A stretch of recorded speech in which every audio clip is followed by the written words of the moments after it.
Had a little listen to his podcast, huh? Dude, it's educational. And besides, I've been wanting to listen to this one.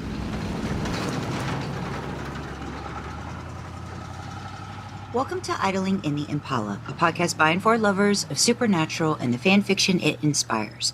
Before we begin, just want to remind you to follow us wherever you listen so you don't miss any episodes or bonus content. If you love what we do and want an easy way to show your support, please consider leaving us a positive that's all the stars rating on your favorite listening platform. It helps SPN and fanfic lovers find us and share in the fun. I'm Sandra.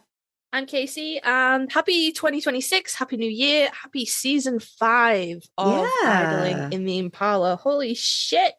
And New Year's resolutions, because people... Everybody. What are we resoluting? Kasey did the research for this episode. I did.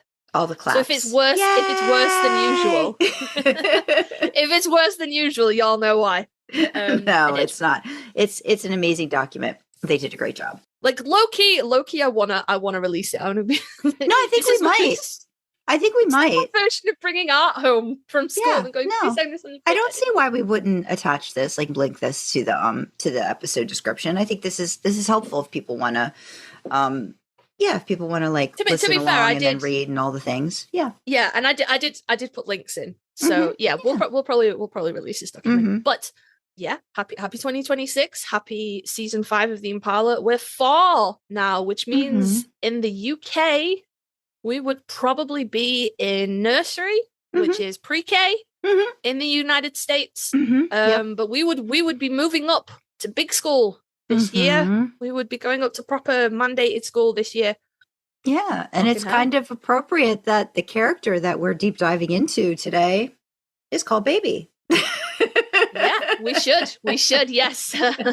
Sandra hauling me back on track as I trail off distantly going, oh my God. Yes, we're doing it. We're kicking off the year right. We're doing a deep dive into arguably one of our favorite characters of Supernatural. I think actually we did a ranking of our favorite characters outside of Sam and Dean. We wouldn't include Baby because she would probably end up our top. I remember. I couldn't remember if she did end up both of our tops or we can't include the car because we'll both be like that one. Yeah. But I remember I put her down as my favorite comfort character. Yeah, I did.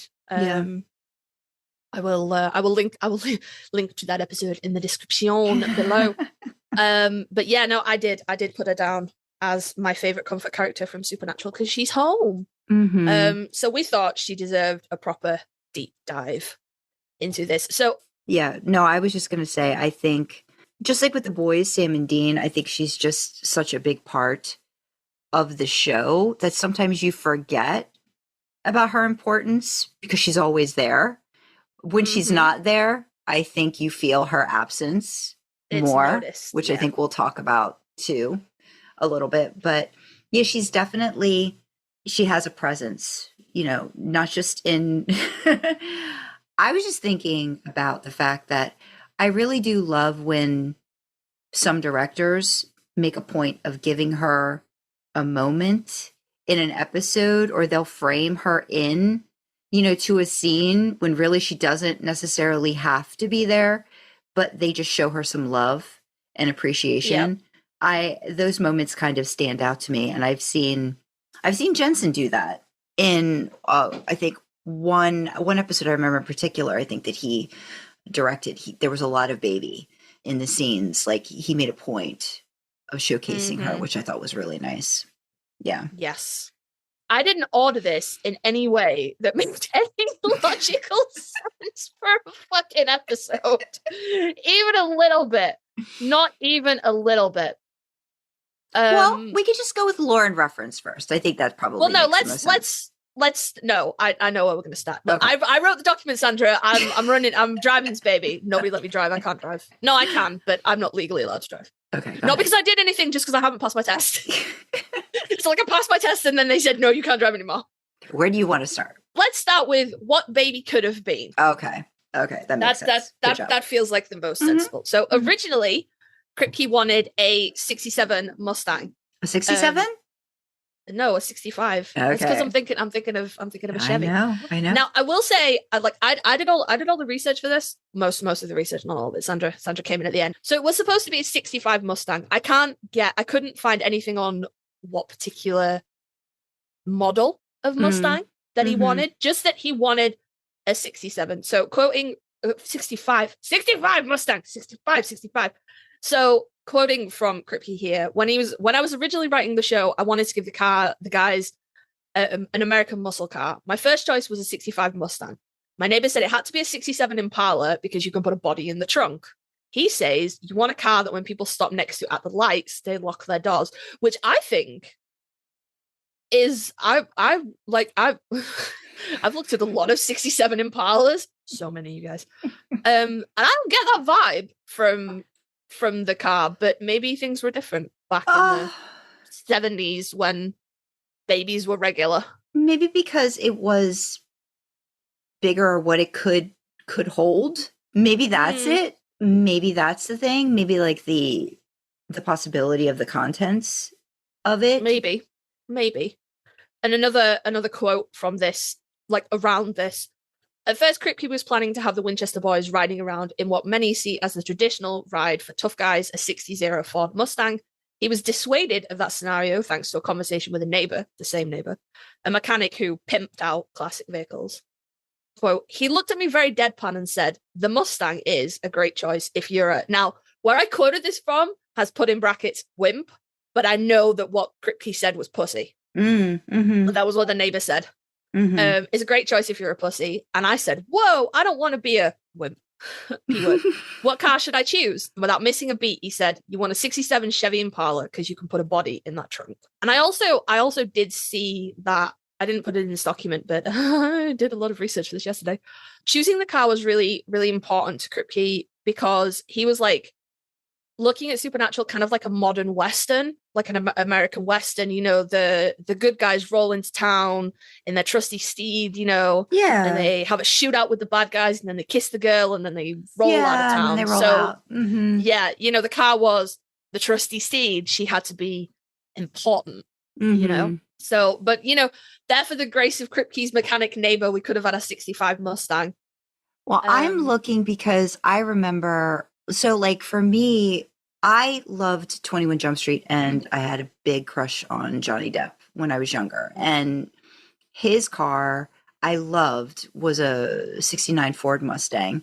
So to know that there was going to be possibly like another Mustang in my life, in my periphery, I do like that they did something outside of that because I think you're right. Like a Mustang just has this sort of like energy to it where people kind of immediately think cool, cool car from like a certain time period that just kind of like time capsules everything. And I think it was nice to do something different that I don't think maybe people have used as much of. Like I remember, I mean, I think I've heard of like Camaros, right? Like Chevy Camaro and different things like that.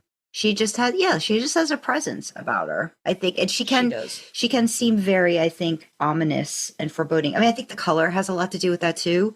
Like if they picked a different color, the color and the sound would be, but I think that any other color would have had a definite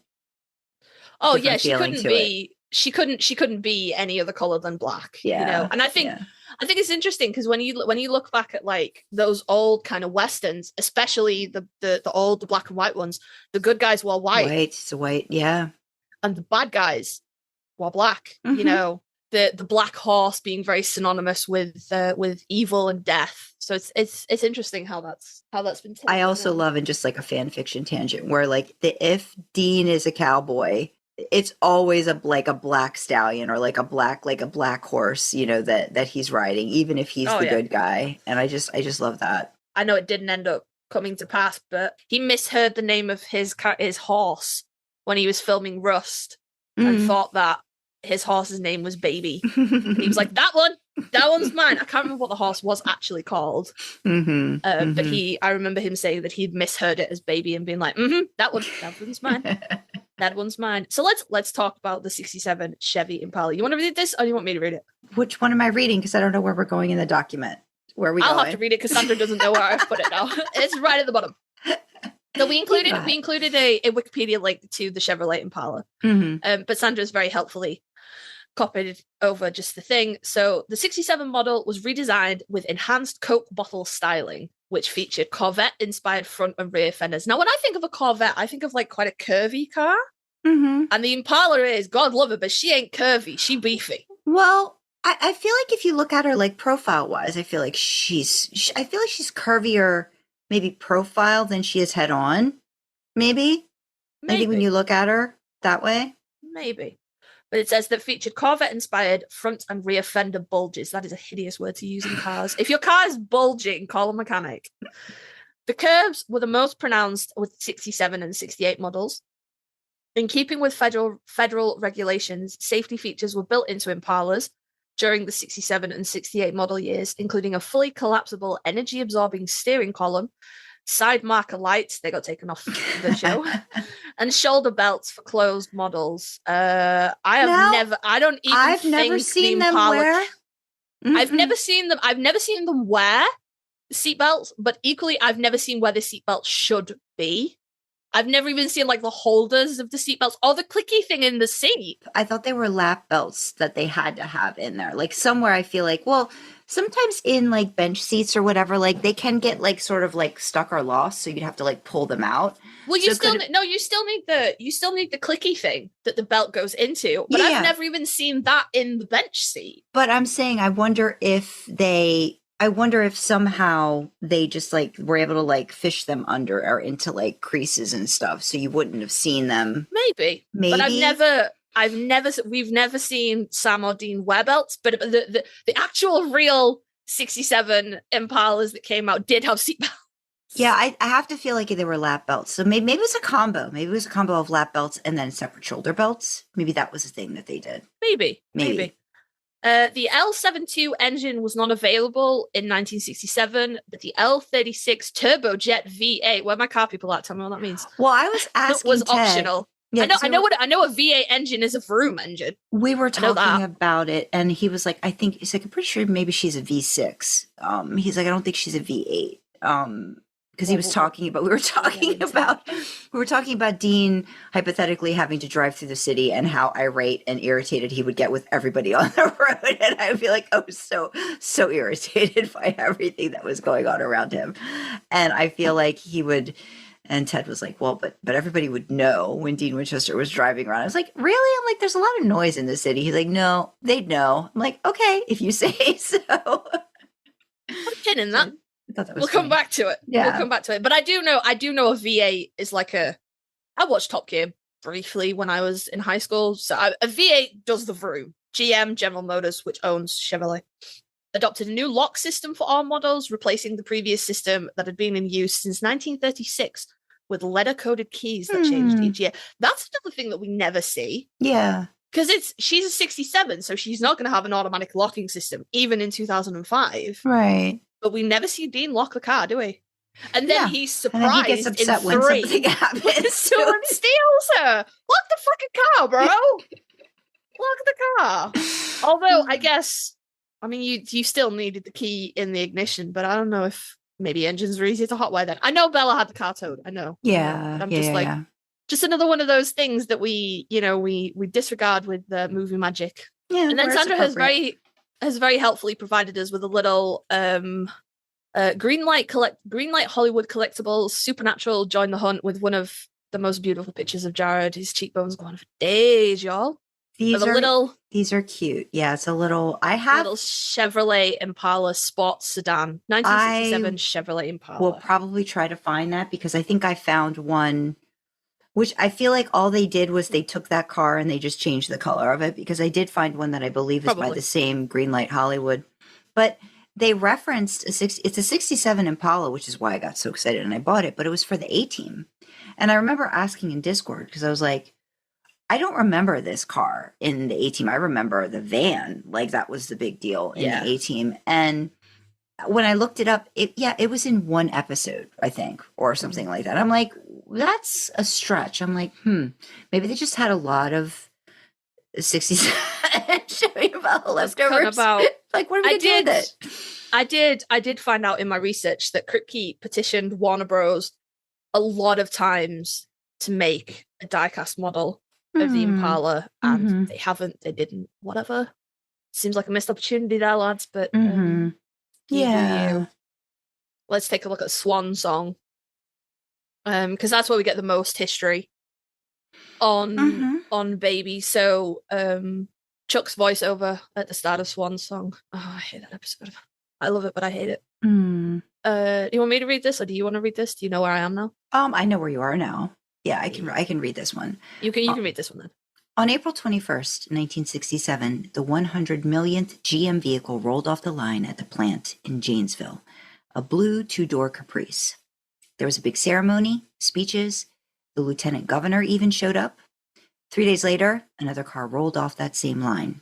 No one gave two craps about her, but they should have, because this 1967 Chevrolet Impala would turn out to be the most important car, no, the most important object in pretty much the whole universe. She was first owned by Sal Moriarty, an alcoholic with 2 ex-wives and 3 blocked arteries. On weekends, he'd drive around giving Bibles to the poor, getting folks right for Judgment Day. That's what he said. Sam and Dean don't know any of this, but if they did, I bet they'd smile.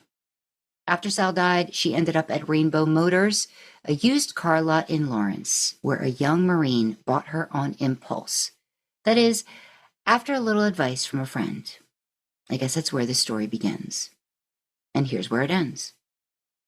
Amazing. I have shivers. Real talk. I have goosebumps. Fuck, they should have got you to do that voiceover. They should have got you to do that voiceover. We could have inserted. It gives me goosebumps just thinking about it, about that opening, because I think it's so unexpected, but so right when you see the totality of that episode. You know, I mean, we're all glad that Supernatural didn't end after 5 seasons, but if it had, that is a killer open for the final episode of your show. Absolutely killer. Gold star. Yeah, like you're talking about the history of it, like just not knowing her full backstory before she gets into the lives of the Winchesters, I thought was just very sweet, you know, and how like you don't really think she's going to be important, you know, like for a lot of reasons, but then she's the most important thing, you know. I think to this world, right?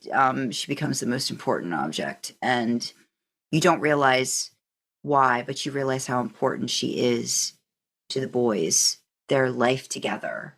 I think there's so many great things about. I know that episode's gut wrenching, but it's also so good in so many ways. The montage at the end, which sort of helps Sam get control of the army man and the ashtray and the Legos in the van. And well, I think it's seeing the little green plastic soldier is what does it for him. It's what brings him back from the clutches of Lucifer.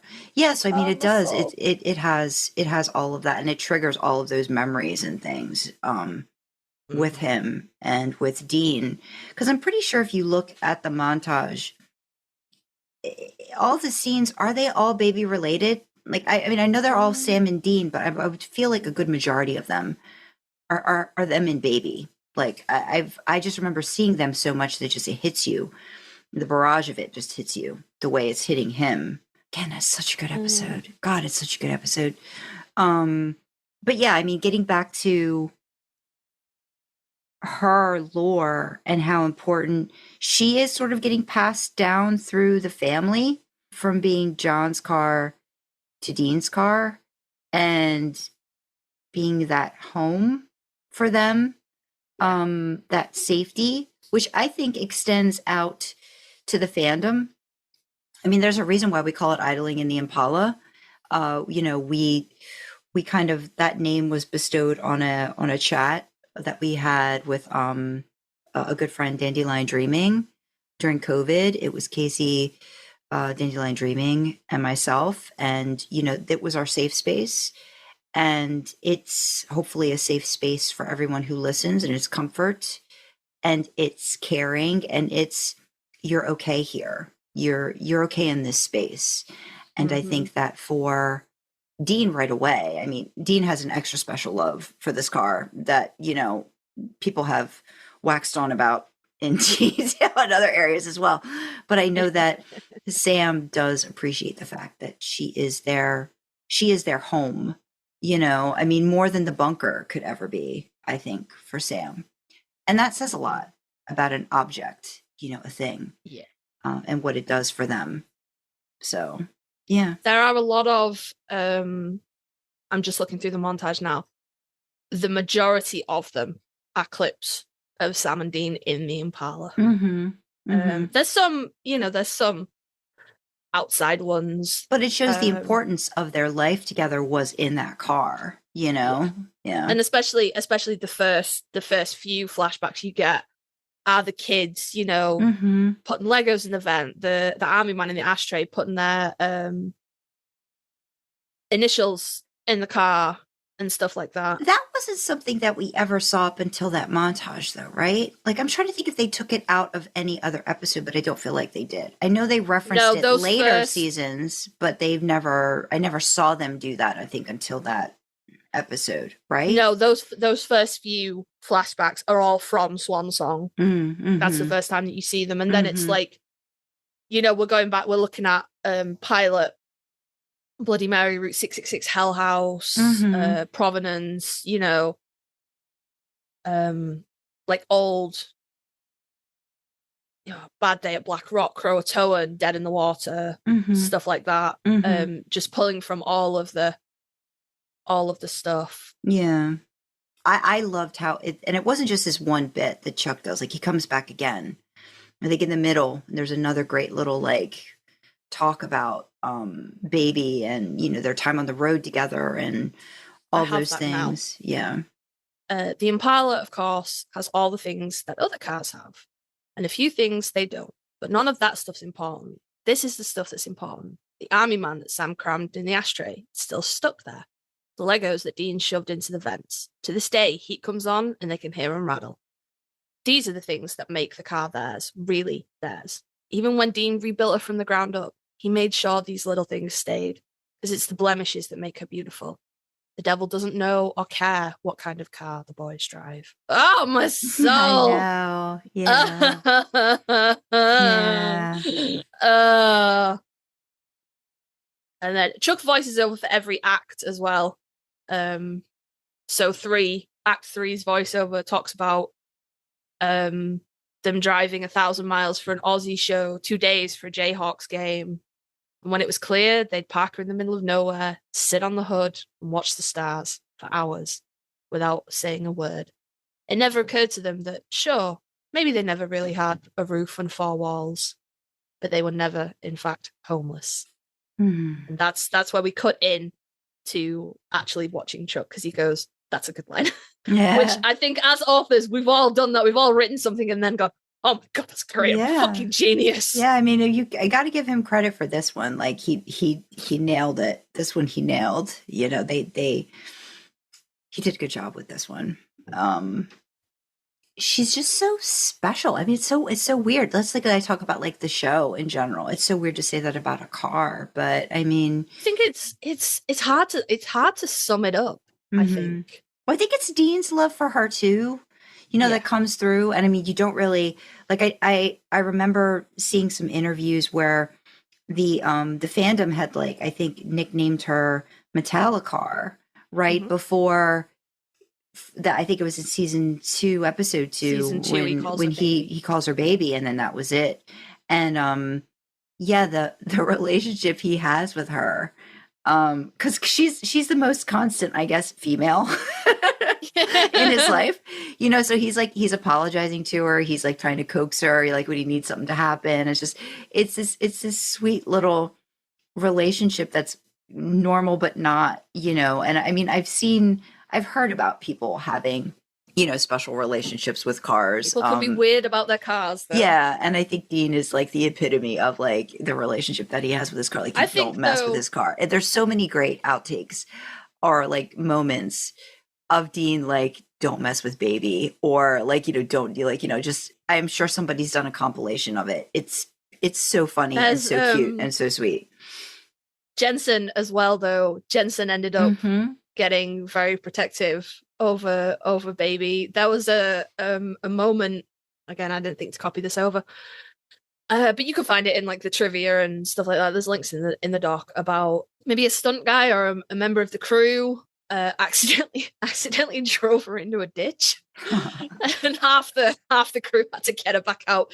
And Jensen was legitimately like angry and upset about that, and didn't want anyone else to drive the car after that. And had to be talked down off the ledge about that. And he's very.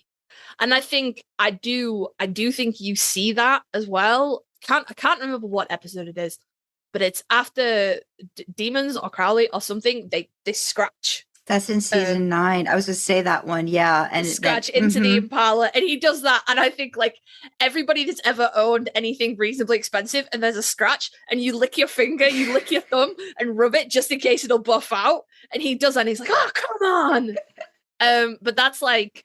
It's the same as, I'm telling you, man, just give me 5 minutes with some clippers. That's Jensen. There's more Jensen than Dean in that moment.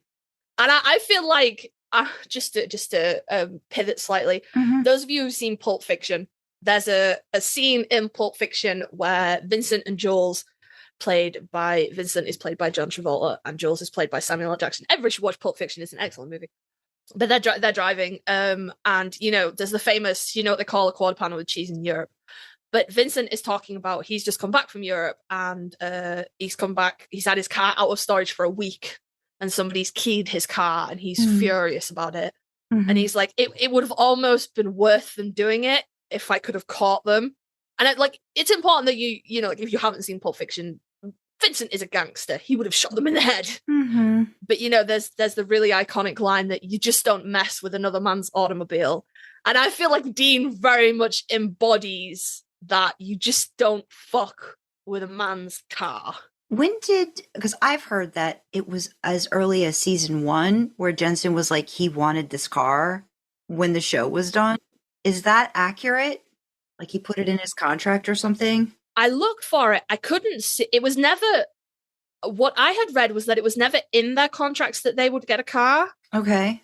But I saw somewhere it was AI, and I couldn't source it. Said that Jensen had it written into his season 15 contract that he would get the car. What I could find consistently was like when they were being interviewed and doing press for the last season, being asked, have you stolen anything from set? Are you taking anything home? And Jensen saying, I've been begging for this for years and years, and they are letting me have a car. And he has the hero car, right? Like he has the one they used, I guess, the most. He has one of the hero cars, yes. Yeah. He does. But yeah, I couldn't source anything that said it had been written into their contracts. The only thing that I could kind of source was Jensen had been begging for the car for a long time, and when it was all said and done and over, they said to him that he could take one. So Jensen got. So there were 3 hero cars. There were 8 or 9 Impalas used on the show. So there were 3 hero cars, which were like fully intact cars. There were a couple of stunt cars. There was at least one that was like wrecked, which I think might have been wrecked at like the end of season 1. Might have been that one. And then there were a couple that had like the sides taken off, camera angles, or the roof taken off. Yeah. So Jensen, I think Jensen, all I could find was that Jensen got a hero car, but it was probably like the main one. The car that Jared got. Jared's is called like Little Bro or something like that. Little Brother, Baby 3, which is another hero car. And Jared, when it was first, Jensen's was announced first, and Jared, like in the articles that I read, it didn't say anything about, like it said that Jared wasn't getting a car. And then they announced that Jared, he would also be getting a car, and he wasn't expecting it. But it turns out Pads is a car guy, which I didn't know about him, but apparently he is a car guy. Apparently his first car was a 66 Mustang, and he still has it. Like, dudes in the cars, lol. Keeps a car that long. Come on now. And he has a different classic car as well. I probably wrote it down somewhere. So, he was saying on the show, Dean's the car guy, but in real life, Jared's the car guy. Jensen wanted the car because it was Dean's car. Right. Right. And I think I Jo- remember seeing in there when they did they were doing some COVID, when they were doing the COVID things for creation, and they like, I remember one of Jensen's where he was in his garage and baby was behind him. And like, he was so proud that baby was like behind him. I remember I don't know if Sandra attended these ones, but in 20, well, not so much in 20, but in 21, creation did a lot of virtual cons. So they would put the panels up on stage it. And I remember attending Jensen's solo, and it was filmed in his garage with baby behind him, and he'd put like the green cooler there as well. It was so cute. I feel like the green cooler is so important too. The green cooler is like the ultimate accessory that if you have a baby, you have to have a green cooler. And then there was the Supernatural came together for a vote of some variety, some to support some political something or other, but it was a lot of the Supernatural cast were there. Jensen and Janelle were in the back of Jensen's baby. That was so cute. Oh, we'd all like to be there, wouldn't we? That was so cute. Was a good panel. Yeah, it was very cute. It was very cute. Yeah, they made out. Yeah, they did. Yeah, they did. It was very cute. Very cute. So, I mean, while we're talking about, there's a whole episode for her as well, isn't there? 11 for Baby, which it's one of my favorite episodes, certainly. Yeah. By the time this goes out, we will have rewatched it in Discord for our birthday. That's what we're planning, but it is it's such a good episode, and I think it's kind of don't night moves me. All of that scene. It's a good like midpoint too between like Swan Song and that it happens in season 11, and there's still some more seasons to go, with it. But I think that what's interesting though, when I think of that episode, I don't even think of the plot at all. I don't think I know it's a Monster of the Week episode, but I think of Dean stumbling on Sam getting laid in the car. I think of the night move scene after that. I think of the the driving, I guess you call it a montage. They're eating and laughing, and it's very clearly J2 eating and laughing and having fun. And then I think of Jensen's incredible 180 at the end of the episode, because I think he calls her baby then. She won't start after they've killed the werepire, whatever the fuck it is, ghoulpire. And he's like, come on, baby, come on. And then she vrooms, and he's like, yes. And he puts her in gear, and he kisses. I think he kisses the dashboard. I think when she revs up, I think he kisses the dashboard. Or he might kiss his fingers and press the thing. Yeah. But then he just absolutely cool as a fucking cucumber with the heel of his hand just spins around, and it's not until she spun around that he adjusts the mirror properly and drives. And if you don't know, which I'm sure if you're listening to this, you do know, but Jensen learned how to do that in a lunch break. Jensen was the stunt driver for most of that, which is interesting. I was like, we're going to talk about Baby, and then we're going to deviate. So while I was researching for this, I came across a fair few Reddit threads to the tune of, why does Sam drive the Impala more often? We know it's Dean's car, but we've seen Sam drive it. Or why don't you see Sam drive the Impala that much after season 7? And it turns out that the reason we don't see Sam drive the Impala that much, and pretty much not at all after season 7, is because Jared breaks shit. Jared breaks shit. So, the stuff that I could find was interviews with crew, and production and stuff like that. The front seat, the leg room in the front seat is pretty small, so Jared will put his feet up on the dash, and then he'll break vents and stuff in the car. Break the I think it said they went through about 20 steering wheel covers per season because people, everybody would break them, but Jared was the main culprit of stuff like that. So the reason that we don't see Sam drive that often is because you couldn't trust Jared with the car. Which I think is, I do think that's quite funny. And then of course, when we were talking about the actual make of a 67 Chevy, the side lights, took those off because the boys would fuck with them. I think it's Jensen. By the end of the show, she was just a shell because they disconnected everything. Take the horn out, take the radio out, disconnect the lights, take this off because they just fuck with people and get nothing done, which is I'm kind of conflicted about that because I'm very sensitive to loud noises. And so if I was like assuming that I'm working on Supernatural and I know J2, you could not pay me enough money to lean across the front of the hood of that car to adjust something while they're sitting in the car. You just couldn't pay me enough because I know what they're going to do. But equally, I know that in that situation, I would not be able to be professional about it. If I was leaning across and they sounded the horn and made me jump, I would not be like, ha ha ha ha ha, that's so funny, guys. I'd be like, fuck you, and like storm off. I wouldn't keep my job on the set of Supernatural. I'd be fired for unprofessionalism. But yeah, no, go. I think you would have had to have like really worked hard to get fired from that show. Well, no, you'd have to assume that I would have to be really fucking good at my job. But yeah, another cute little thing that I found was there was a scene where Sam was supposed to be driving and the car had to drive up very close to a group of people, and they got a Jared stunty in to do it. And Jensen was like, why not just have Jared do it? And whoever he was talking to went, we need the car to not hit people. And Jensen was like, yeah, okay, that makes sense.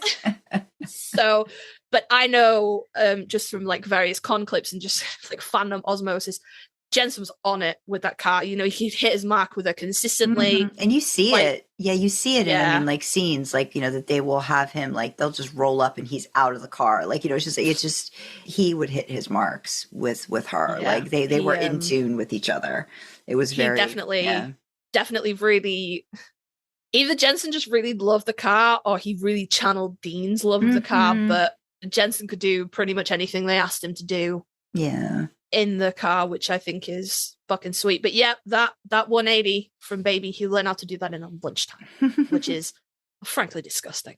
But yeah, I can never, like, when I think about it, I'm like, oh yeah, wear pie, go pie. And I can remember him talking, he's on the phone to Castiel, who's binging Netflix at home, and he's talking to him, and I can remember him, like, I can visualize him sort of like leaning into the dash to talk to Cass on speaker. But the girl in the seat, but the actual monster and stuff like that. Yeah, I mean, there's definitely a connection to Sam, Amara and the darkness, but it doesn't happen until very later on. So again, they work the monster of the week in, but Sam having the dream with John and all these different things that give them it just leans into the moments that they have in the car more, like, you know, the reflections that they have in the car. I think throughout it. It's Piper and the incredible TARDIS of a backseat that manages to hide a whole Jared. Night moves, driving along, eating and laughing, hands off the wheel, keep your eyes on the road, werepire, ghoulpire, and then that ending. Yeah.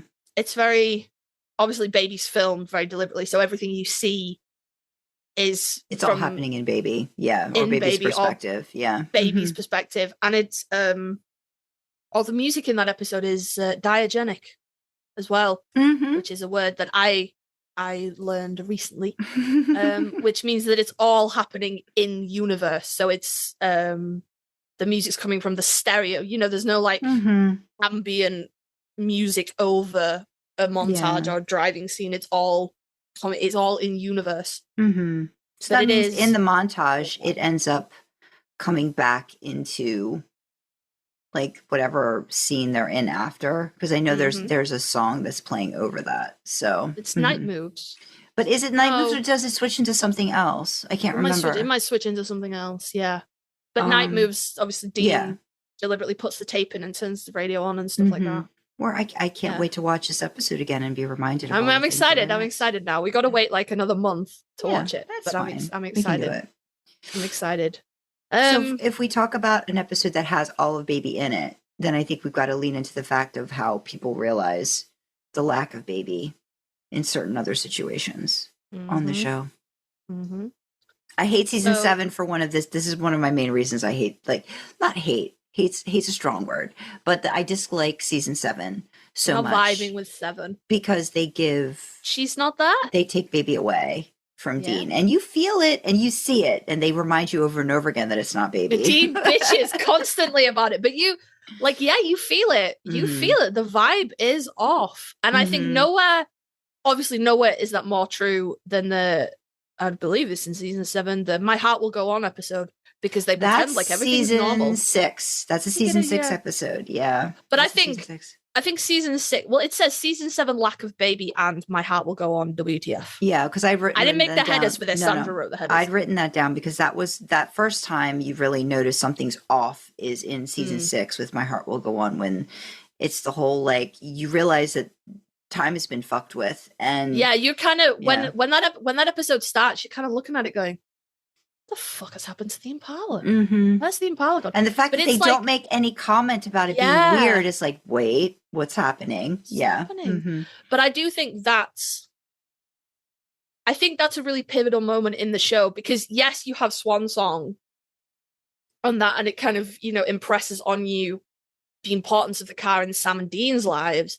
But I think My Heart Will Go On impresses on you the importance of the car to us as the watcher, because you're so wrong-footed by it being the wrong car. And you're like... and season 6 did that a lot in the beginning, too, with just Sam. Like, like feeling just off-kilter, like what's going on. And then to have that kind of happen again, kind of midway through, towards the start of another episode. I mean, it's after certain things have happened, so it's not like the very first scene, but it's enough where it's like you wake up and it's like, wait, what's going on? Yeah, you kind of... You're like a dog tilting its head, going, does it make more sense of 45 degrees, buddy? Yeah, what is happening? Yeah. So the car, I've looked up so many cars, you guys. The car that Dean drives in My Heart Will Go On is a 67 Ford Mustang with 2 orange racing stripes. And I'm so mad about that. Like, the racing stripes are the worst part about that car. Just, I feel like they had to put do stripes that on your car, guys. I almost feel like they had to do something that really like threw you off immediately too, like by putting something very visually. Because if you weren't necessarily like a car person, you weren't paying that. It's still a black car, so it would take you a little bit longer to go. Oh, the shape's why? Off. And why? But the stripes, the stripes immediately. You go, who drew on the car? And why isn't Dean pissed off? What's happening? Someone drew on the car and Dean has made no mention of it was happening. Or like my thought was maybe something had happened to Baby and they were going to make reference to it, but like he just gets in like it's no big deal. Yeah. And I was just like, and then you're like, what happened to Dean? Yeah. Actually, I don't like that episode. Not just because of the car, but I don't. When I dig down into it, a lot of episodes they've been going, I don't like this because of reasons. But I don't like that episode because it teases you about Bobby and Ellen. And I don't like that. It makes me sad because Ellen's dead at that point and it makes me sad. So we have My Heart Will Go On in season 6, and then we have the season 7, the year of the revolving cars, when Frank makes them get rid of their very distinctive car and drive a series of shit heaps. Yeah, that's just sad. And I think the one that makes me laugh the most though, when they did the outtake, was when like Dean's in that teeny tiny car. And there's like a song comes on the radio and then he's like starts mouthing it or whatever. And it's just like, and he's got, I think there's a unicorns like, unicorns from the rear view mirror and he just yanks it down. It squeaks and he like tosses it in the back. It's really cool. He takes both hands off the wheel because he like pulls a knife out, flicks it open, reaches up and then just yeets it. I think he yeets it out of the window or in the back seat. No, I think it's in the back seat because I hear it squeak again. I think it squeaks again. Yeah. But here's a list of cars that Sam and Dean drive while hiding from Leviathan. Pontiac Acadian, a Dodge Challenger, a Buick Special Deluxe, Plymouth Road King. Sandra's put in brackets in 1944. I don't know what that's about. I didn't put that in there. I did not put that in there. That must have been from wherever you got that. I would not have bothered to look that up. I thought Sandra put that in. My bad, sorry.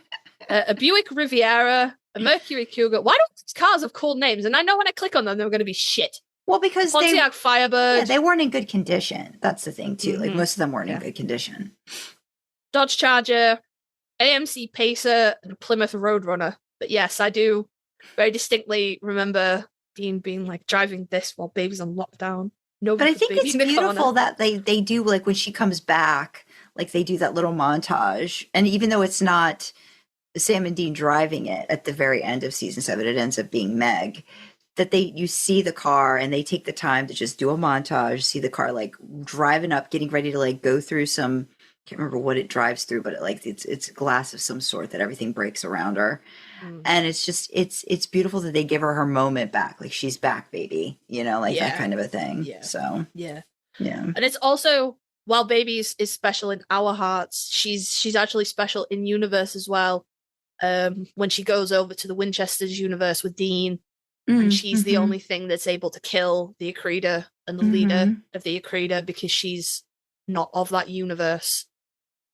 The lore on that was big. No, but I mean, I wonder too if that just becomes a thing that maybe like they held onto for that too, with the fact that she's the most important object, you know, and if that's something that maybe follows through in other universes as well. Like, how is she important in other universes, maybe in different ways, kind of thing. I know that because isn't it Dean that drives her through the thing and kills her and then gets out? Yeah, I think he's the one driving. Yeah, he's the one driving her. Yeah. And he explains that she took him out because she's not of that universe. I remember that being a kind of important plot point. You'll have to excuse us, guys. The Winchesters is fuzzy because we watched it once and never. But yes, she's important. She's important in all universes. But I think without resorting to quotes from the show, I think we might have exhausted everything we can say about Baby, apart from that we love her. She's our favorite car. Yeah. And also she has done work for vintage Chevrolet Impalas. They are like gold dust to find now. 67 Chevys. It's really like hard. Gold dust to find. That's one of the things that I think I've told Sandra wants one. And I'm sure I'm not the only Supernatural fan. It's like, if I hit the lottery, I am making sure at some point that I get a 67 Impala that I can fix up, because I would just love to have her just parked in my driveway. Just look at her, go sit in the back seat, sit in the driver's seat, sit in all the seats. Just sit and just feel at home, you know, and comfy, and feel comfort with my own baby. You know, I think that would probably be a dream come true to eventually do. I think that would be sweet. Very, very sweet. Yeah. My husband knows. My husband knows. He knows what's happening if we win the lottery. Get in the car. Yeah. Actually, one thing that we didn't touch on is the sounds, real life sounds. Now I actually could not source this, but maybe listeners know what I'm talking about. But I know I have seen a con clip of Jensen saying that the sound they put in the episodes when she pulls up the vroom, the actual car, does not sound like that. And the squeaks too. They put the squeaks in. The squeaks are deliberate. They were deliberately chosen, but I'm specifically talking about the engine noise. That the actual car does not make that sound. Right. And he found it embarrassing to pull up to places in the car, and everyone's like, "Oh my god, it's the Impala!" And then she goes, "Meh." I can't source it, but I swear to God, it's not a fever dream. I remember that. So if anybody can remember what con that was from, or can point me to a clip, I would love that. Yeah, absolutely. But during my research of trying to find that, it said again. This says there were 8 Impalas. I saw differing reports, 8 or 9. The main hero car had a big, again, car people take notes, 502 big block 550 horsepower engine. Is that, I don't know, but the main hero car made the vroom. The other cars didn't. So Jensen could have been talking about not driving the hero car for filming, and then, you know, she pulls up and, you know, like you can see like people watching her expecting her to vroom, and she goes, I don't know. I couldn't source it.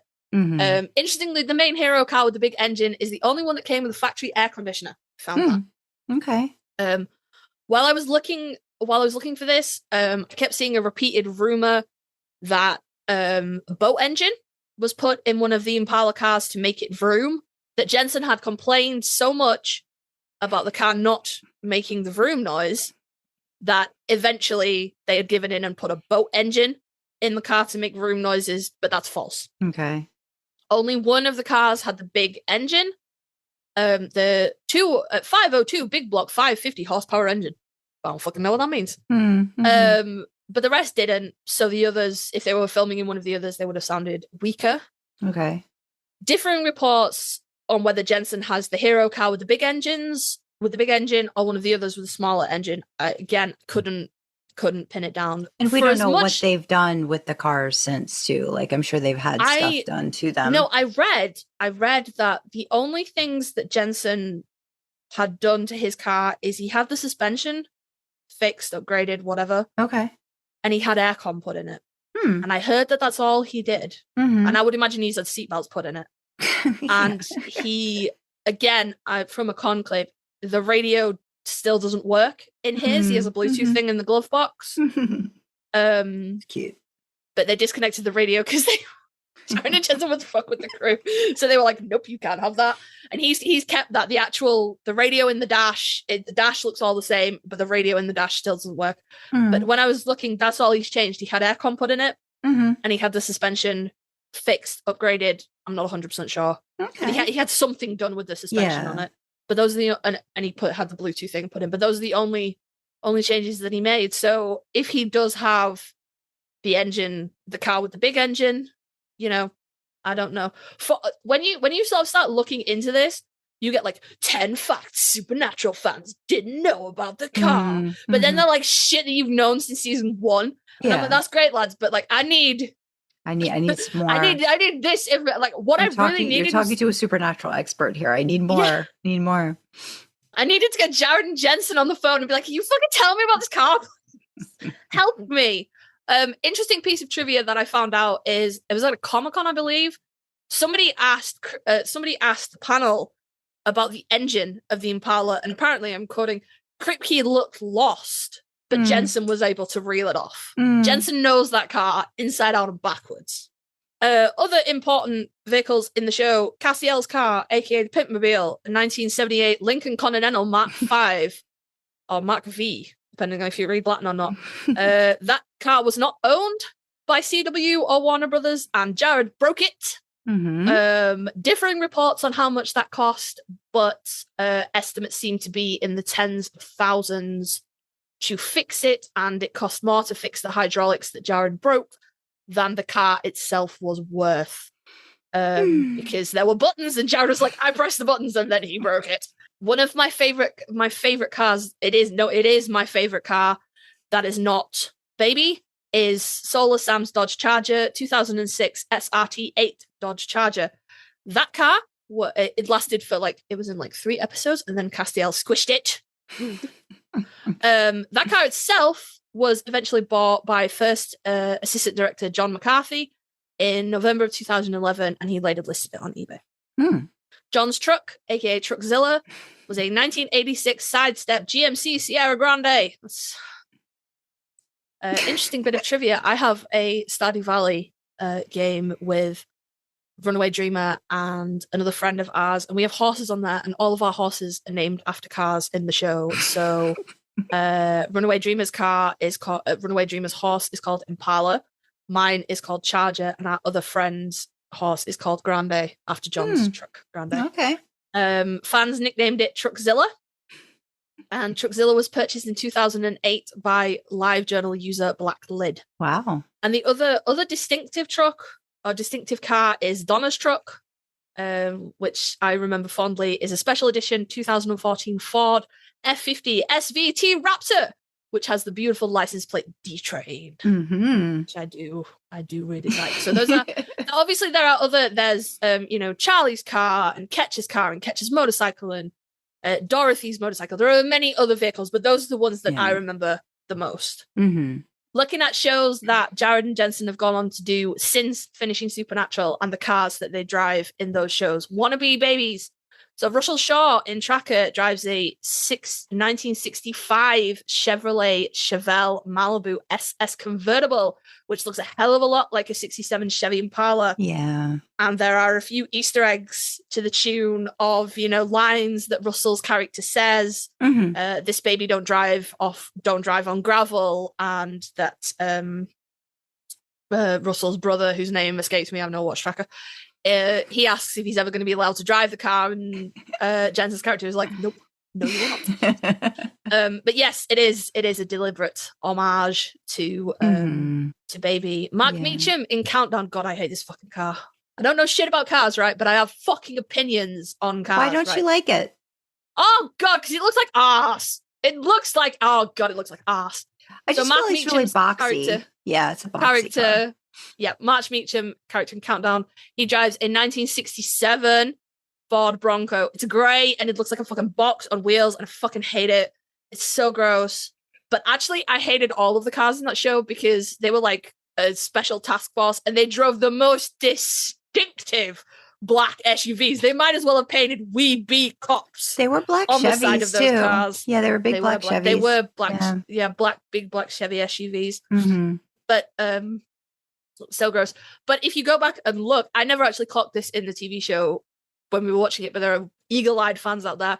Mark Meacham's truck actually has a Chevy wing mirror on it. Oh, one of the wing mirrors on it is a circular Chevy, and it says like Chevy on the back, which is, we're assuming, an homage to Baby as well.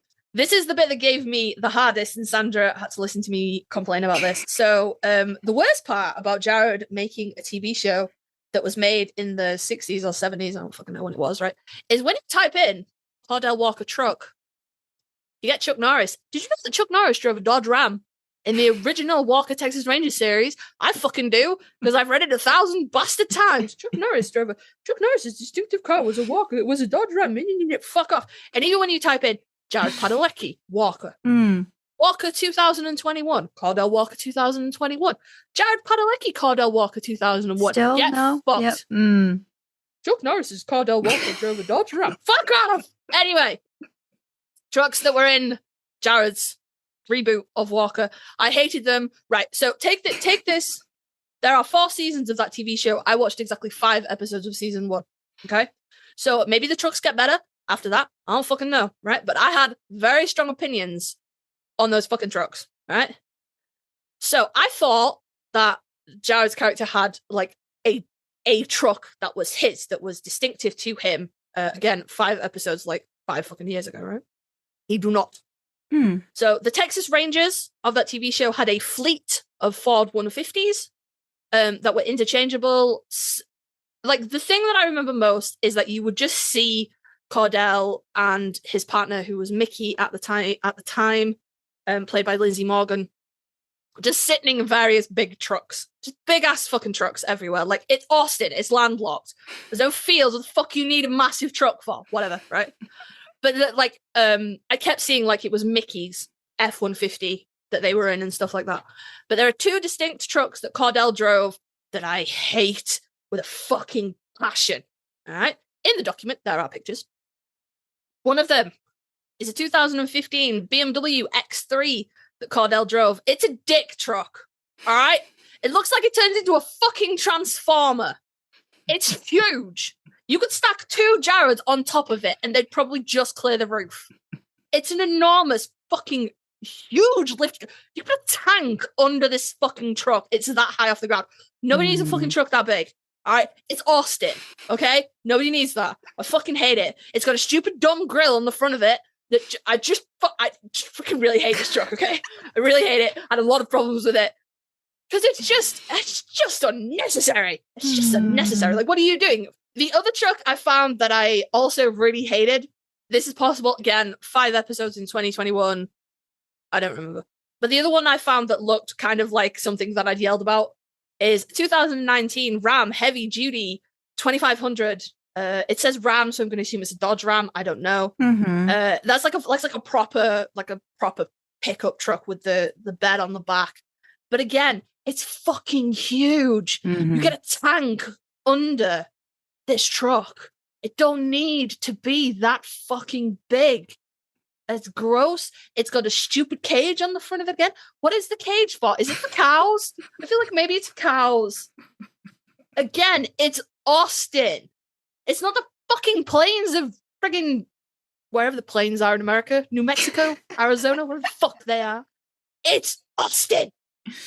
Oh my goodness. So I don't like from the 5 episodes that I watched, I don't like any of the cars that I saw Jared's Cordell Walker drive.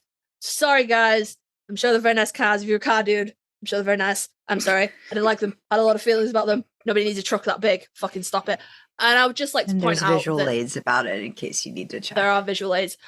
Last distinctive car from Walker is Emily Walker's car, so Cordell's deceased wife. She owned a red 67 Mustang convertible, beautiful car, really pretty.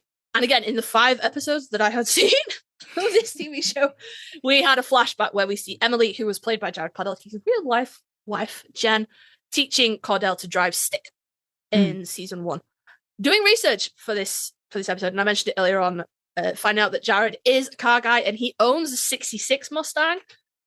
I found that out before I went and researched what car was Emily's car, and I got really excited. I was like, oh, maybe it's Jared's car that's in Walker. It's not. The one in Walker is a 67 Mustang convertible, but she's beautiful. She's bright red. She's very, very pretty car. But not actually Jared's car, which is maybe, knowing what we know now, on purpose. Maybe he refused to use his own car because he knows what he's like on a film set, and he's like, oh shit, if it's my car, I can't fuck with it. Or he just knows other people have have dealt with the flip of that, right? Like somebody else driving someone else's car. Like, so he's like, yeah, maybe not. Maybe I won't do that this time.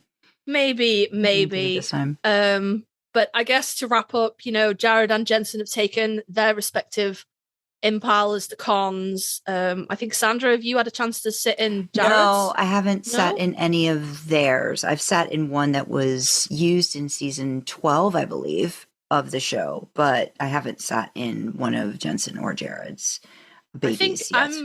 I'm pretty sure somebody in our Discord has so. Yeah. The opportunity to go to a con where Jared's baby was at.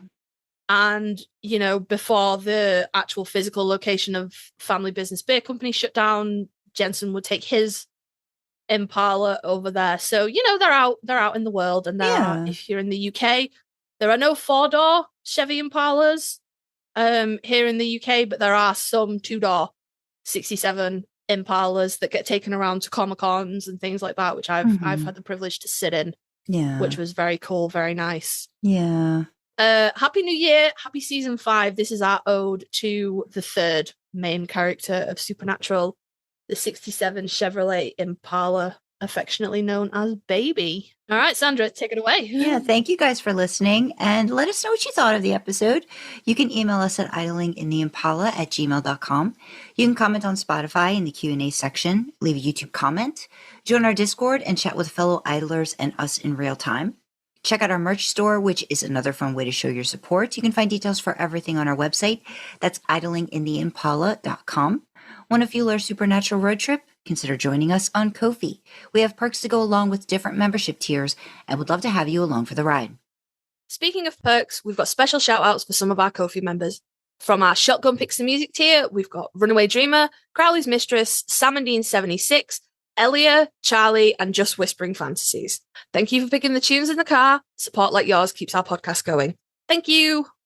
Don't forget, you can always support us for free by liking, commenting, subscribing on YouTube, and following, rating, sharing on audio platforms. Engagement like that really helps us with the algorithms. All hail their benevolence.